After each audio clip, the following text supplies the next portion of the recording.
This is the X-59, NASA and Lockheed Martin's vision for the future of supersonic flight. It is in the final stages of construction, but when it finally takes to the skies, this aircraft is poised to change air travel forever.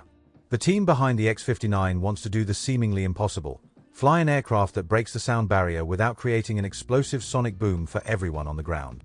In the early days of aviation, the only people who could experience supersonic flight were military test pilots. But by the late 1960s, supersonic travel broke into the mainstream and finally came within reach of civilian passengers, and at the forefront was Concorde. The Concorde, a joint effort between British Airways and Air France, flew up to 100 passengers and had a cruising speed of Mach 2, twice the speed of sound.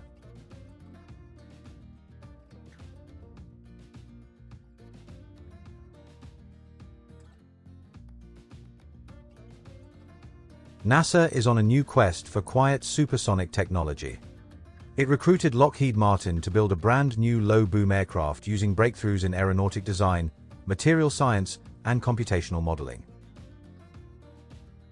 A supersonic plane so sleek, so cutting-edge, that when it flies, the sonic boom becomes a sonic thump. To understand how NASA and Lockheed are reshaping flight, it's worth knowing a little bit about the science of sound. Sound waves are essentially waves of compressed air that move through space, like a pulse in a slinky, traveling from the source at a speed of roughly 340 meters per second. But when a supersonic jet flies faster than the speed of sound, what's known as breaking the sound barrier. It is moving faster than the compressed air can move out of the way. Think of it like a boat traveling through the water. The waves build up and move out in a V-shaped wake. It's the same for a supersonic jet, but in 3 dimensions. Instead of sound waves moving out in front of the aircraft, they're forced together, producing shock waves that travel behind the aircraft in a cone. That's what we hear on the ground as a sonic boom. A sonic boom measures more than 100 decibels. That's about as loud as a fireworks display. To minimize those shock waves on the ground, the shape of the plane needs to be changed to make it more streamlined.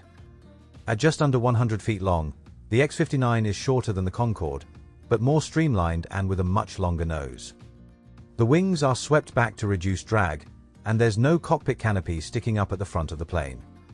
The hope is to cut the boom from the 105 decibels produced by the Concorde down to 75 decibels. According to NASA, that is equivalent to the sound of a car door slamming down the street. This could open the door to a whole new generation of supersonic flight, and several companies are waiting in the wings ready to take advantage. For now, NASA and Lockheed Martin are focusing on getting their one and only demonstrator aircraft into the skies.